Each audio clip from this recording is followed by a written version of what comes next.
Foi uma questão para o senhor a proximidade com a aposentadoria compulsória? Não. Quem passou quase 30 anos no tribunal não vai ficar absolutamente emocionado por cair na compulsória. Não, não houve. Não houve. E no Jubileu de Prata? Houve alguma emoção? Como no jubileu dos 20? Na cerimônia, quando o senhor completa 25 anos como ministro do Supremo. Alguma lembrança? Como é que foi essa cerimônia? A cerimônia foi... O Jobim fez um discurso, o tribunal fez uma sessão solene para a comemoração, houve uma exposição lá de fotografias minhas, de livros, de artigos, e ficou nisso.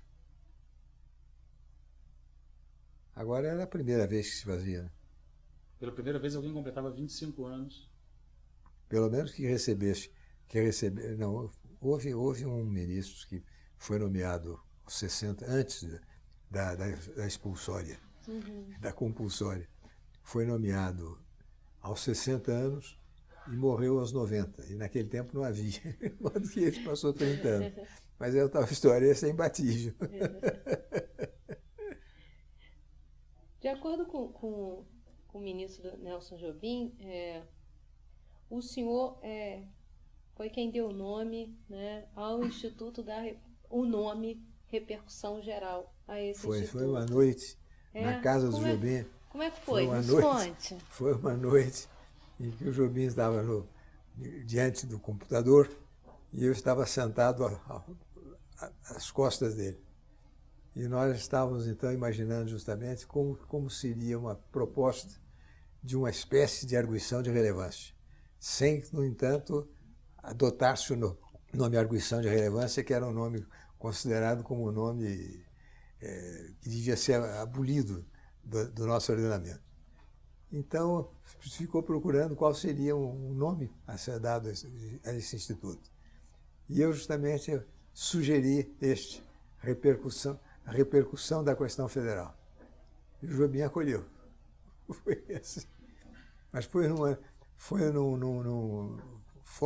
inclusive do tribunal. Fora inclusive do tribunal.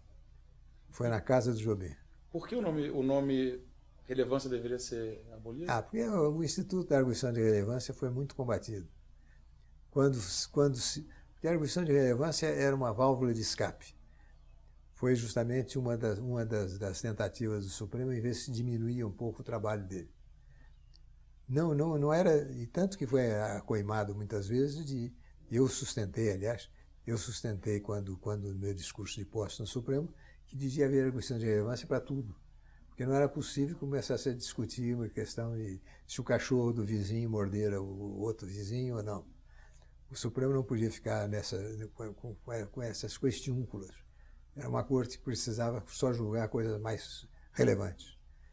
Pois bem, o que é certo é que nessa ocasião disseram que eu tinha sustentado que o Supremo não devia julgar mais as questões e, consequentemente, os juízes deviam ser, não chamar de vagabundos, não queriam ter trabalho. E a arguição de relevância foi isso. Ela foi muito atacada. Hoje, a arguição de relevância perto do que há hoje é brincadeira. Porque realmente, hoje a simplificação se fez 10 vezes mais do que a arguição de relevância. Mas naquele tempo era coisa diferente. E como é que... Sempre uma dúvida que eu tenho.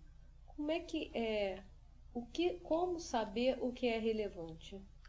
Isso me perguntaram no Instituto, aliás, na Associação dos Advogados em São Paulo, me perguntaram como é que se poderia conceituar a relevância. Eu disse, a relevância só tem um conceito. Relevante é tudo aquilo que é relevante. Isso tem que ficar, evidentemente, tem que haver uma sensibilidade de cada juiz no sentido de considerar se uma questão é relevante ou não é. E ela também é conjuntural, né? Claro, eu dizia sempre isso. Né? Eu dizia, por exemplo, um dia de salário mínimo tem muito mais repercussão do que, às vezes, milhares naquele tempo de cruzeiros, milhares de cruzeiros com relação à causa. Porque um dia de salário mínimo abarca milhões de pessoas, enquanto que alguns milhões de uma causa abarcam uma ou poucas pessoas, o que mostra que isso tudo é relativo. Como, portanto, é relativo que um Código de Processo Civil, logo que ele é editado, esse código, as questões são relevantes. Mas depois de 2, 3, 4, 5, 10 anos em que já está tudo debatido, isso perdeu a relevância. De modo que tudo isso é muito conjectural, muito circunstancial. Daí ter eu dito isso, que a questão relevante é aquela que é relevante.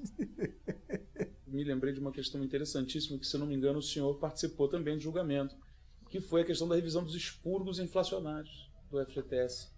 Bresser-Verão. Eu fui o relator daqui. Eu fui o relator da decisão final do Supremo. Sim. Fui eu. O senhor poderia contar para a gente como é que foi esse processo? Esse processo era um processo de saber se havia direito adquirido ou não, com relação aos vários expurgos.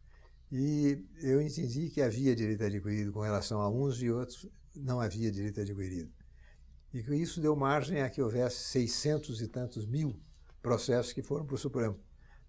Eu me lembro que eu redigi 42 modelos de casos justamente para se enfrentar aquilo. Porque aí sim, aí tinha que usar de assessor. Assessor era para pegar o modelo e colocar este caso aí. E eu examinava os casos para saber se eram mesmo. Uhum.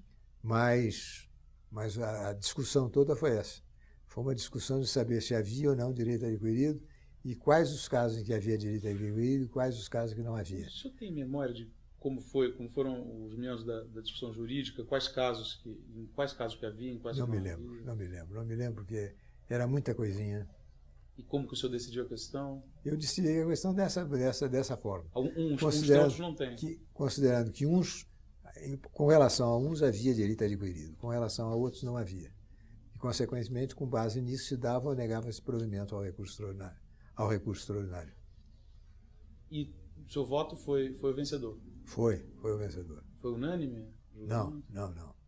Houve uma discussão para saber se direito adquirido era conceito constitucional ou conceito legal. Eu sustentava que era constitucional. Agora, a Constituição não dizia o que era, mas isso o Supremo é que devia dizer. E, consequentemente, era o Supremo que devia declarar se era constitucional ou se era inconstitucional. Que é a única solução. Senão, a Constituição tem que dar definição de tudo. O senhor já imaginou se qualquer questão viesse ao Supremo para saber se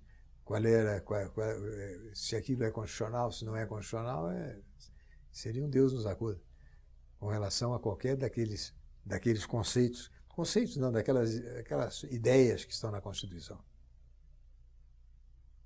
De 88 para cá, né, até 2003, quando o senhor aposentou-se, quando o senhor se aposentou, quais casos o senhor conseguiria se lembrar que o senhor consideraria assim, esses foram casos relevantes, que o senhor tem atuado como relator?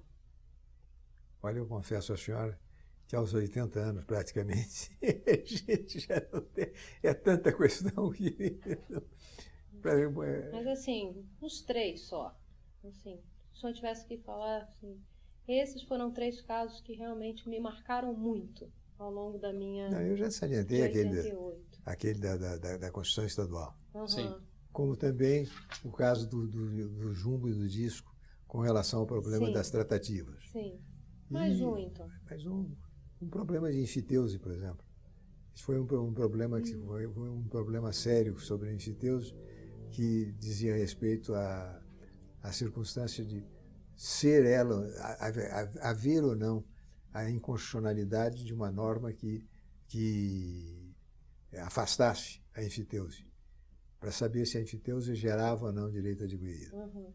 Isso era uma questão de direito privado, mas foi uma questão que foi debatida.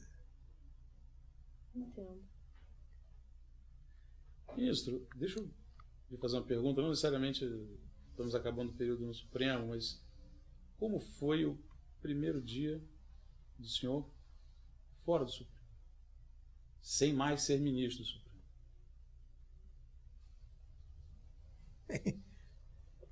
De ter tirado um peso das minhas costas.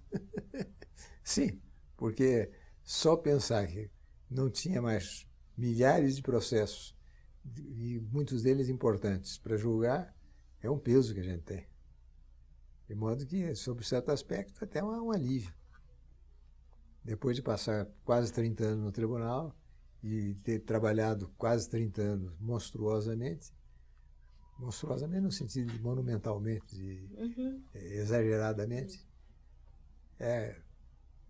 eu me lembro que meu pai, que se aposentou moço, com 50 e poucos anos, no Banco do Brasil, um dia me disse que o dia mais feliz da vida dele em matéria de aposentadoria fora o dia em que ele, no dia seguinte ao em que se aposentara, ele fora a Cinelândia, no Rio de Janeiro, olhara para a direita e olhara para a esquerda e dizia, tanto faz, hoje eu sou um homem livre.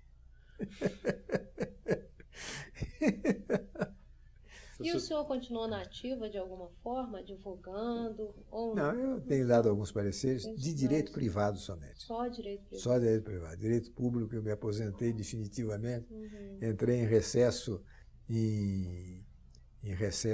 permanente. Mas aí, pareceres, o senhor não advoga? Não, não. Só pareceres. Ministro... E agora mesmo estou com 4 ou 5 pareceres aí que estão me dando dor de cabeça.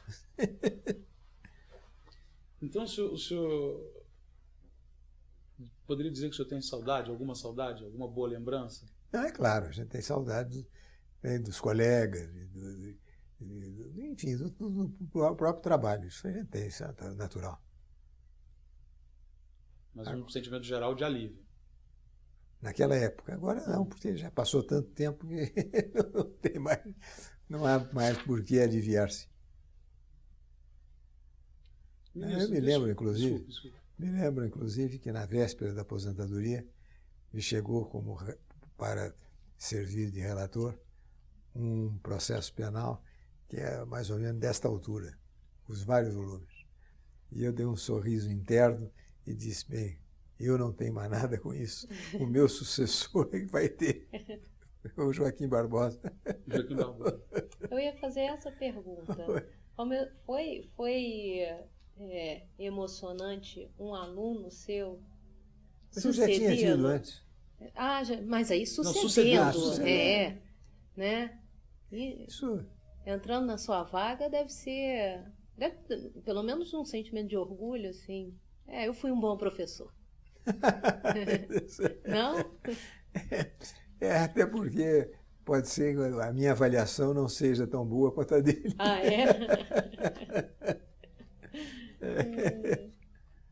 Então, o senhor, enfim. A pergunta que eu gostaria de fazer ao senhor, ministro, é o seguinte: ano passado, o jornal Valor Econômico publica uma declaração sua sobre o STF. Dentre algumas coisas, o senhor declara que o STF está mais político do que antigamente. O senhor se lembra dessa...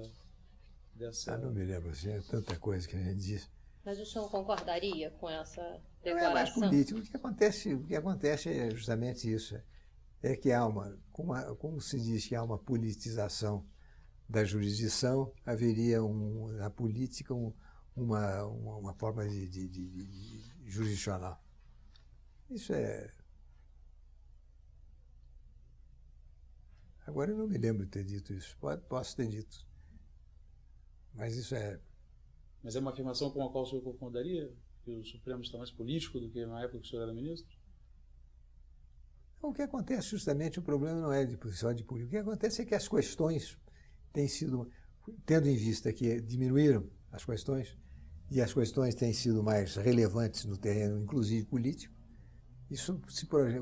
o tribunal tem mais, vamos dizer,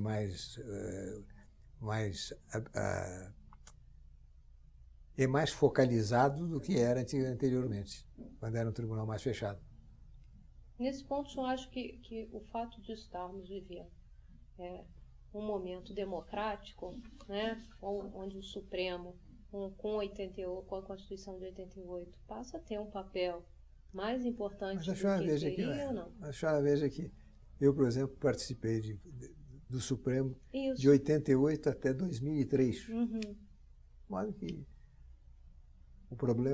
esse problema, isso é muito relativo. Por exemplo, considero que é democrático a maior divulgação possível de sessões. Sim. Eu considero que isso não tem nada a ver com democracia.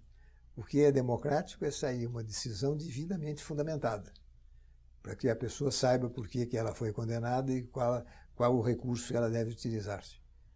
Tanto a senhora repara que é raríssimo, no mundo inteiro são raríssimos os tribunais que têm essa abertura que nós temos aqui. Uhum. A senhora vai na Suprema Corte Americana, por exemplo, lá no gabinete do presidente, uma mesa onde se reúne os nove membros da corte, e nunca se disse que a Suprema Corte Americana era antidemocrática. Mas tudo isso é relativo. Uhum. Entendo. Estão satisfeitos? Eu estou satisfeita. Ministro, mais satisfeitos é impossível. Mas a gente sempre termina essas entrevistas perguntando se o senhor tem gostaria de deixar alguma mensagem.